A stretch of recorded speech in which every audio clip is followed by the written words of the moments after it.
네, 세계기업에 직접 투자하는 해외 직투 이번 시간도 NH농협증권 김규배 차장과 얘기를 나눠보도록 하겠습니다. 안녕하십니까? 안녕하세요. 네, 반갑습니다. 자, 일단 지난 주말 뉴욕 증시, 미국 증시부터 먼저 좀 분석을 해봐야 될 것 같습니다. 네. 지난주 금요일 날 미국 증시가 소폭 상승해서 마감을 하였습니다. 미국 뉴욕 증시는 소비 지표 호조로 인해서 상승을 하였는데요. 다우지수가 0.03% 오른 16,851을 기록하였습니다. 나스닥 지수도 0.43% 오른 4,397을 기록하였고요. S&P 500 지수도 0.19% 상승한 1,960.96으로 마감하였습니다. 이날 증시를 간단하게 요약을 하면 황소와 곰이 싸우는 그런 형국을 보여줬는데요. 호재와 악재가 맞물리면서 등락을 거듭한 끝에 장막판 뒷심을 발휘하면서 상승 마감을 하였습니다. 또한 이날 발표된 6월달 소비자 신뢰지수도 시장 예상을 웃돌아서 증시에 긍정적인 영향을 미쳤습니다. 지표부터 살펴보면 톰슨 로이터 미시간 대학교가 발표하는 소비자 신뢰지수 확정치가 82.5를 기록한 것으로 나타났습니다. 이 수치는 지난달 5월 81.9는 물론 시장 전망치인 82를 상회하였는데요. 리처드 커틴 책임자는 이날 성명에서 소비자들은 1분기 마이너스 성장이 지난 겨울의 혹한 때문이었다고 생각을 하고 있고 미국 경제가 점점 회복을 하고 있다. 이렇게 보고 있습니다. 한편 이날 뉴욕 증시에서 여러 기업들의 이제 실적 발표가 있었는데요. 화학업체인 듀폰의 주가가 실적 부진으로 인해서 3.3% 하락을 하였습니다. 듀폰은 2분기 영업이익이 전년 동기 주당 1.28달러에 미치지 못할 것이라고 밝혔는데요. 또 올해 주당 순이익도 4달러에서 4달러 10센트 사이에서 머물 것이라고 덧붙였습니다. 오늘 저녁부터 미국 시장에서는 굉장히 중요한 지표 및 발표가 있는데요.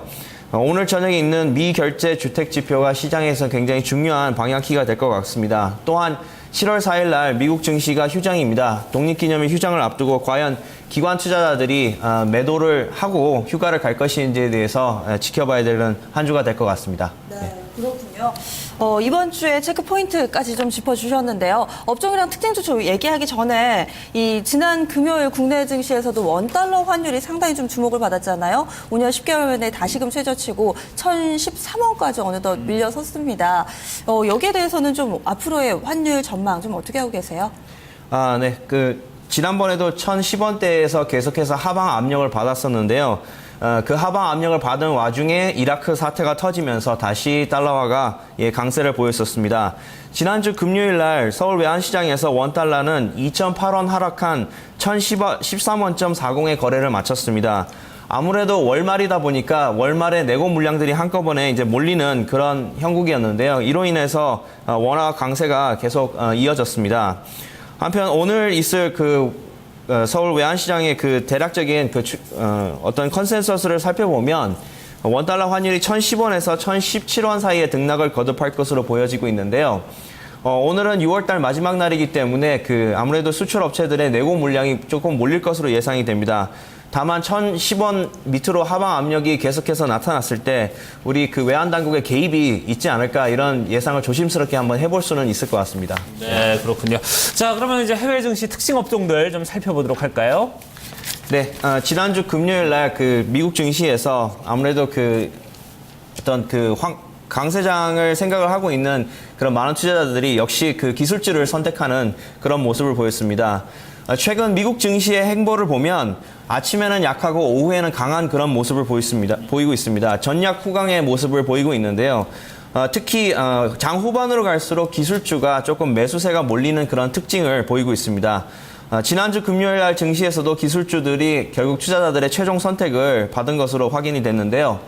애플이 1.19% 상승한 것을 비롯해서 EMC가 1%, 페이스북이 0.7%, 마이크로소프트가 1.2% 등 계속해서 기술주들이 여전히 투자 심리가 견고하다는 것을 확인할 수가 있었던 그런 하루였습니다. 네, 미국 증시도 최근에 좀 변동성이 낮고 박스권인데 이럴 때는 확실히 실적 모멘텀이 좋은 종목, 기술주 쪽으로 또 매기가 쏠리네요. 특징적인 종목은 어떤 게 있나요? 네, 지난주 금요일 날 스포츠 의류 전문 업체인 나이키가 예상을 뛰어넘는 실적 발표에 주가가 올랐습니다. 지난주 금요일 날 나이키는 5월 31일로 마감된 회계연도 4분기 회계연도에서 순이익이 6억 9,800만 달러, 즉 주당 78센트를 기록을 하면서 그 주가가 상승하였습니다. 이 숫자는 1년 전 같은 기간에 순이익 6억 9천만 달러와 주당 76센트에 비해서 개선된 숫자로 그렇게 밝혀졌습니다. 또한 같은 기간 매출은 11% 늘어난 74억 3천만 달러를 기록하였는데요. 이 역시 전문가 예상치인 73억 4천만 달러를 상회하는 그런 수치입니다. 내용을 자세히 살펴보면 미국 북미와 서유럽 지역에서 의류 및 신발 판매가 계속해서 호조를 보이고 있고 또한 중국에서도 판매가 개선되고 있다는 소식이 전해졌습니다. 한편 일본 쪽에서는 아무래도 그 소비세 인상 여파로 인해서 소비가 좀 부진했다 이렇게 보여지고 있습니다.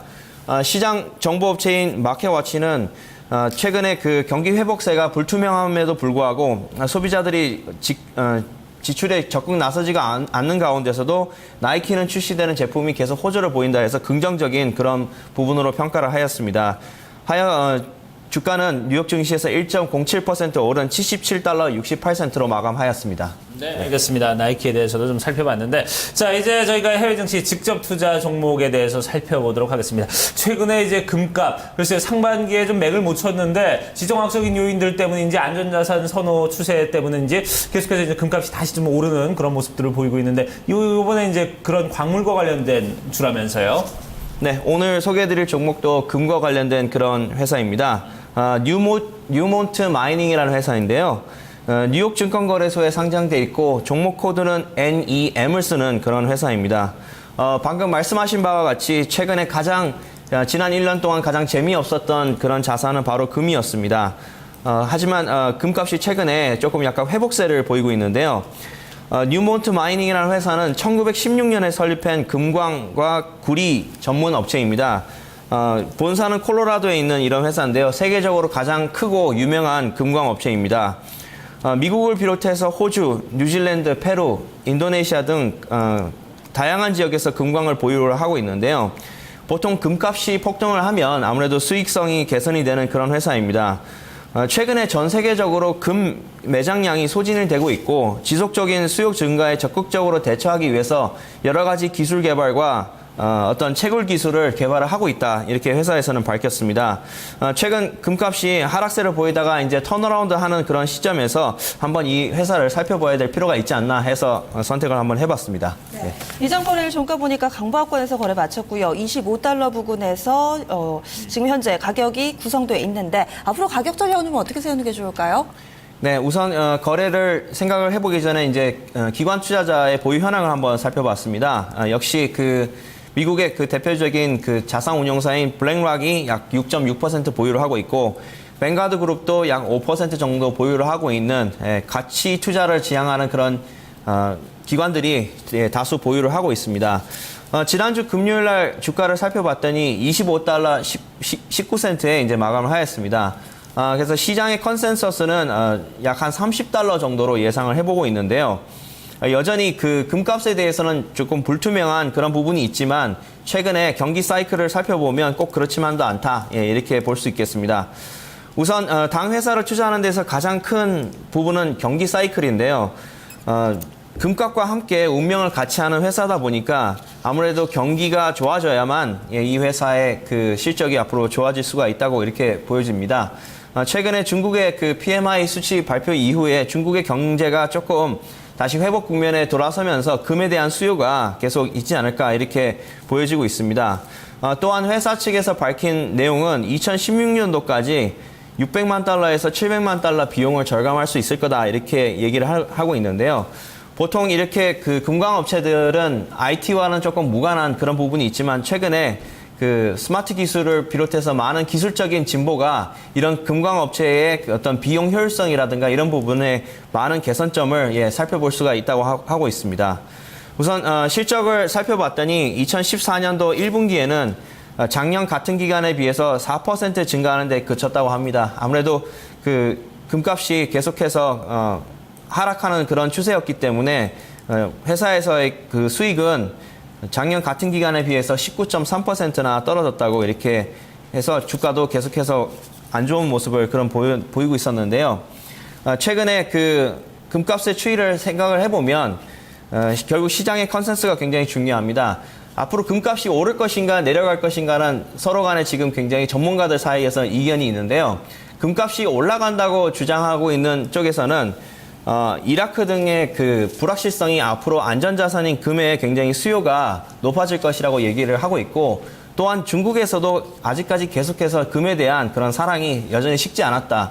중국을 비롯해서 인도에 금에 대한 수요가 계속 늘어날 것이기 때문에 금값이 올라간다라는 입장이 있는 반면, 떨어진다고 얘기를 하고 있는 입장에서는 최근에 그 반등은 어떤 그 선물 매도에 대한 쇼 커버링의 성격이 강하기 때문에 일시적인 현상이다, 이렇게 주장을 하고 있습니다. 제 개인적인 생각으로는 아무래도 그 전자 쪽에 조금 무게를 좀 두고 싶은데요. 금값이 1200달러대에서는 강력하게 지지를 보인다는 데에서는 많은 전문가들이 동의를 하고 있습니다. 따라서 어느 정도 바닥을 형성을 하고 이제 턴어라운드를 해야 되는 시점이 아닌가 해서 차트도 살펴봤더니 차트도 약간 둥근 바닥형 모양으로 해서 이쁜 모양이 나오고 있습니다. 그래서 본 종목에 대해서 관심이 있으신 분들은 관심 종목에 넣어두시고 한번 보시는 것도 나쁘지 않을 거다, 이렇게 말씀드리고 싶습니다. 그리고 마지막으로 수수료를 한번 살펴보겠습니다. 만약에 이 주식이 약 30달러까지 올라간다라고 판단했을 때 30달러에서 1000주를 매도한다고 가정했을 때 우리 US 달러 기준으로 93달러 66센트 정도 들 것으로 예상이 되고 있습니다. 그래서 관심 종목에 살펴보신 다음에 한번 매수 시점을 고려해 보실 만한 그런 종목입니다. 네. 네, 알겠습니다. 오늘도 재미난 말씀 고맙습니다. 네, 감사합니다. 네.